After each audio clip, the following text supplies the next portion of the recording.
शेख रशीद के ट्वीट के हवाले से आपको अहम खबर देंगे। फॉरेन फंडिंग केस दफन और फैसला सुप्रीम कोर्ट के पास चला गया है। शेख रशीद की जानिब से कहा गया है, वो ये लिखते हैं कि बयान हलफी और सर्टिफिकेट में फ़र्क होता है जबकि अब इत्तेहादी बेशक मीडिया खेल लें।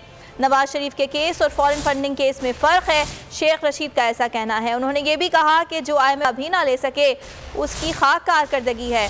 पानी और महंगाई के सैलाब के बाद ट्रांसपोर्ट भी बंद हो गई है। शेख रशीद की जानिब से हुकूमत वक्त पर तनकीद भी की गई है। शेख रशीद ने ट्वीट किया है, फॉरेन फंडिंग केस दफन और फैसला सुप्रीम कोर्ट के पास चला गया है। ट्वीट में उनका ये लिखना है।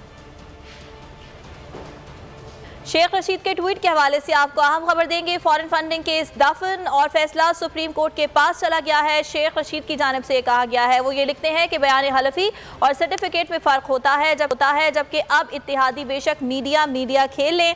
नवाज शरीफ के केस और फॉरेन फंडिंग केस में फ़र्क है। सब्सक्राइब करें और बेल दबाएं ताकि कोई खबर रह न जाए।